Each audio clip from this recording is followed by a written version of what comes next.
Selamat berjumpa kembali Bapak Ibu Saudara-saudari umat beriman yang terkasih.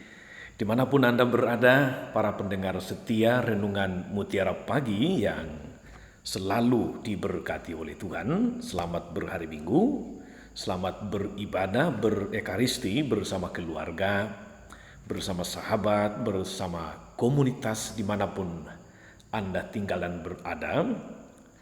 Entah secara live streaming, ibadah di rumah, ataupun secara langsung di gereja dengan protokol yang ketat, semoga kita tetap punya iman yang penuh sukacita, yang penuh syukur bahwa Tuhan senantiasa menyertai dan memberkati kita semua. Bapak Ibu Saudari-saudara, hari ini hari Minggu tanggal 28 Februari 2021. Ini sekaligus minggu terakhir bulan ini. Minggu kedua dalam masa prapaskah kita, masa tobat kita. Saya Romagus CSSR mengajak Bapak Ibu Saudara-saudari merenungkan Injil Markus bab 9 ayat 2 sampai 10. Dalam nama Bapa dan Putra dan Roh Kudus. Amin. Pada suatu hari, Yesus berbicara tentang bagaimana ia akan menderita sengsara. Sesudah itu ia membawa Petrus, Yakobus dan Yohanes dan bersama mereka naik ke gunung yang tinggi. Di situ mereka sendirian saja. Lalu Yesus berubah rupa di depan mata mereka dan pakaiannya sangat putih berkilat-kilat. Tak ada seorang pun di dunia ini yang sanggup menggelantang pakaian seperti itu. Maka tampaklah kepada mereka Elia dan Musa. Keduanya sedang berbicara dengan Yesus. Lalu Petrus berkata kepada Yesus, "Rabi, betapa bahagianya kami berada di tempat ini. Baiklah kami dirikan 3 kemah, 1 untuk engkau, 1 untuk Musa, dan 1 untuk Elia." Petrus berkata demikian sebab tidak tahu apa yang harus dikatakannya karena mereka sangat ketakutan. Maka datanglah awan menaungi mereka dan dari dalam awan itu terdengar suara, "Inilah anakku terkasih, dengarkanlah dia." Dan sekonyong-konyong waktu memandang sekeliling, mereka tidak lagi melihat seorang pun bersama mereka, kecuali Yesus seorang diri. Pada waktu mereka turun dari gunung itu, Yesus berpesan supaya mereka jangan menceritakan kepada siapapun apa yang telah mereka lihat itu, sebelum Anak Manusia bangkit dari antara orang mati. Mereka memegang pesan tadi sambil mempersoalkan di antara mereka, apa yang dimaksud dengan bangkit dari antara orang mati. Demikianlah Injil Tuhan. Bapak Ibu, saudari-saudara umat beriman yang terkasih dalam Tuhan, pendengar setia Mutiara Pagi dimanapun Anda berada, selamat beribadah sekali lagi. Kita sudah sampai pada minggu kedua prapaskah kita, masa tobat kita. Kalau pada minggu pertama kita diajak untuk bertobat seperti diwartakan oleh Yesus, hari ini saudara-saudari kita mendengar sesuatu atau suara yang berkata kepada kita, "Inilah anakku yang terkasih." Yesus yang hari Minggu lalu bersabda kepada kita, "Bertobatlah dan percayalah kepada Injil." Hari ini justru diproklamirkan oleh Allah sebagai anaknya yang terkasih, yang kepadanya Allah berkenan, tapi juga kepada kita dikatakan, "Dengarkanlah dia."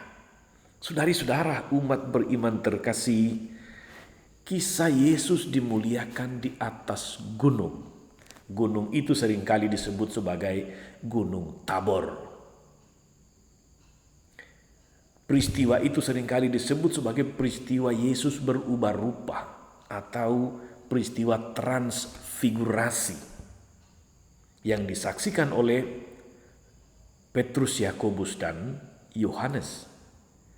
Dan dalam peristiwa Yesus berubah-ubah atau transfigurasi itu, di sana dijelaskan bagi Petrus dan kawan-kawan ibarat itu adalah sebuah mimpi atau sebuah film yang diputarkan di hadapan mereka ketika Yesus justru sedang berbincang-bincang dengan Musa dan Elia, dua tokoh besar dalam perjanjian lama. Mereka sudah lama tidak ada, tapi di atas Gunung Tabor Yesus justru berbincang-bincang dengan mereka.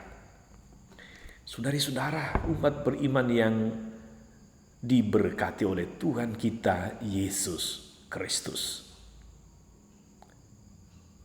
Apa kira-kira pesan yang barangkali relevan untuk kita, yang pantas menjadi bahan permenungan kita pada hari Minggu ini?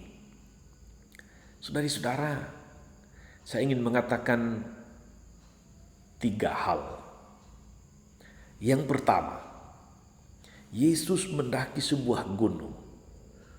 Dalam alam pikir kitab suci, gunung atau bukit atau yang namanya puncak itu selalu dianggap sebagai tempat istimewa untuk berjumpa dengan Tuhan. Untuk mencapai puncak itu, orang harus berjalan, orang harus berjuang, orang harus berusaha jatuh bangun dengan segala kesulitannya sampai di puncak. Dan di tempat yang istimewa itu, di puncak itu, ketika sudah tiba, segala sesuatu, suka duka, berat ringan, sakit dan penderitaan di sepanjang jalan menuju puncak itu terlupakan.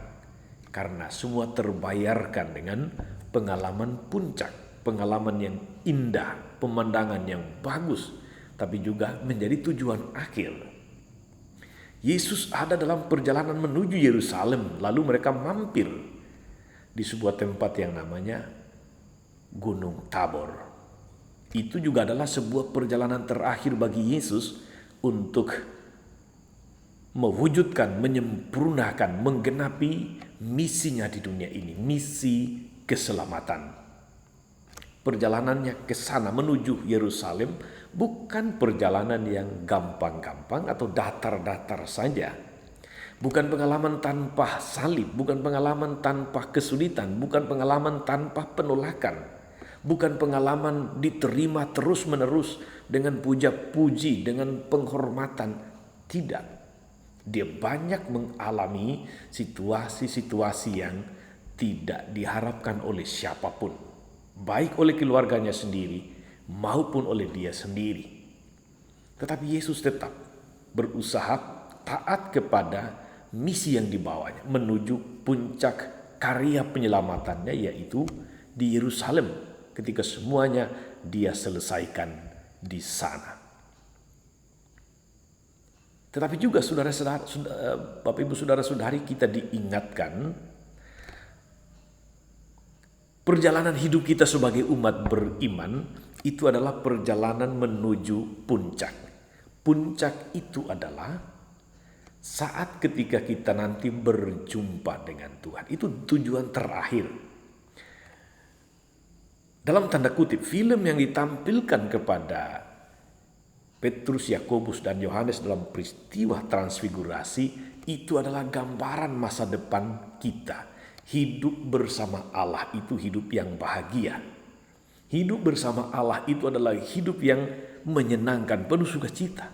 Maka ketika sampai pada puncak itu kita akan berbahagia. Tetapi ingat, kita masih berada di dunia ini. Suka duka hidup kita jalani. Pahit manis kita jalani. Jatuh bangun dalam hidup, dalam berusaha, berkeluarga kita jalani. Tetapi dengan satu spirit. Kita belajar dari Tuhan Yesus untuk setia dan taat. Salib, macam-macam penolakan, pertentangan, kesulitan, jangan sampai itu membuat kita menyerah. Jangan sampai membuat kita kalah atau tidak menang atas penderitaan atau kesulitan. Itu batu ujian. Mari kita belajar pada Yesus. Juga dalam bacaan pertama, Abraham yang setia dan taat kepada Tuhan. Apapun yang diperintahkan Tuhan, dia dengarkan. Dan itu adalah ujian iman yang luar biasa sehingga Abraham dikenal sebagai bapa orang beriman. Saudara-saudari, sekali lagi menuju puncak itu kita belajar dari Yesus. Kita jangan menolak salib. Kita tidak bisa enak sampai ke puncak. Kita harus berusaha, kita harus berjuang. Jatuh bangun itu biasa. Jungkir balik itu normal.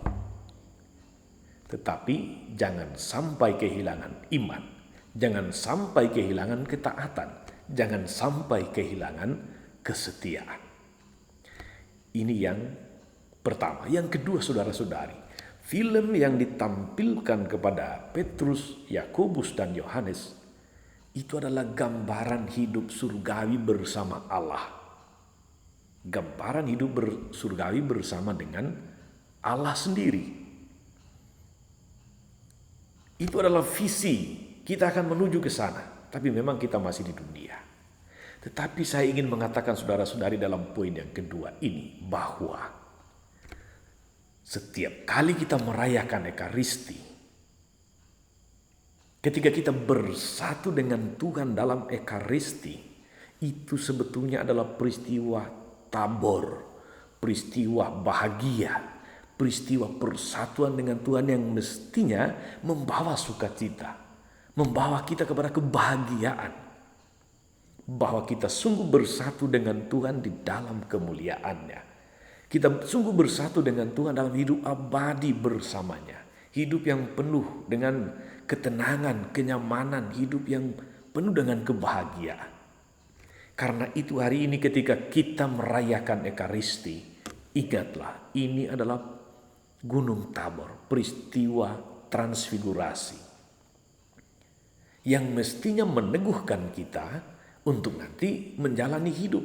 Tujuan akhir itu tidak jauh lagi seperti kalau kita ke Gunung Tabor. Dia ada dalam setiap perayaan Ekaristi yang kita rayakan. Persatuan dengan Tuhan menjadi nyata di sana. Mari kita kembangkan penghayatan akan Ekaristi, di mana kita berjumpa dengan Tuhan, bersatu dengan Dia, kita bahagia. Jangan menyambut Ekaristi, menyambut komuni, tetapi tidak bahagia. Itu sebuah ironi. Seharusnya siapapun yang komuni, dia sungguh merasakan kebahagiaan, sukacita karena bersatu dengan Tuhan. Ambil bagian dalam hidup ilahi Tuhan. Ini poin yang kedua, supaya kita memahami, menghayati Ekaristi sebagai puncak persatuan kita dengan Tuhan kita. Yang terakhir, saudara-saudari, poin ketiga. Dalam peristiwa transfigurasi dalam Injil tadi,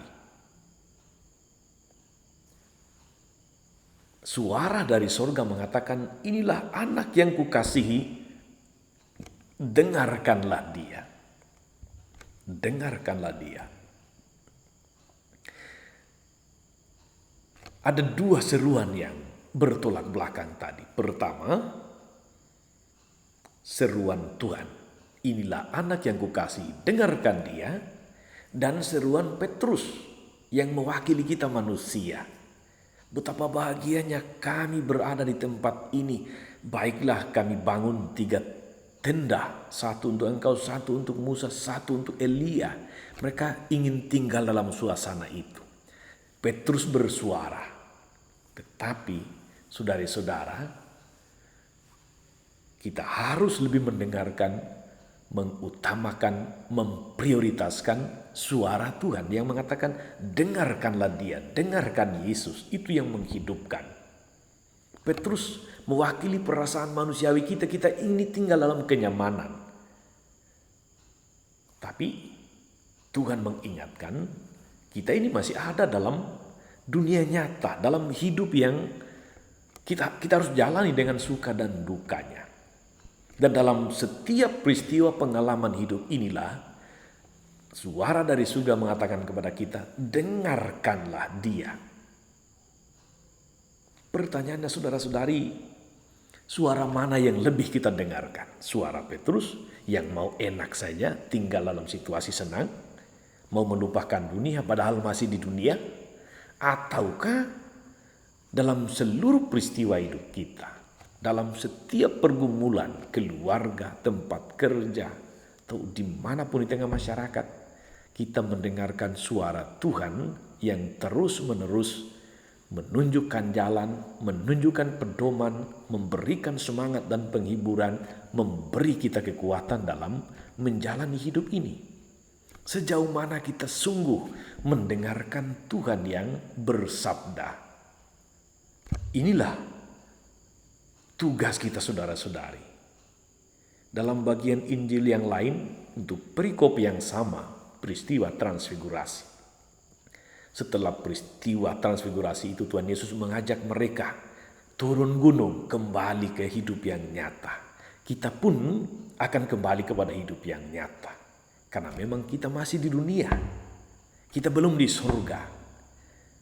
Berbekalkan kata-kata Yesus, berbekalkan suara dari surga, berbekalkan inspirasi teladan dari Bapak Abraham bacaan pertama.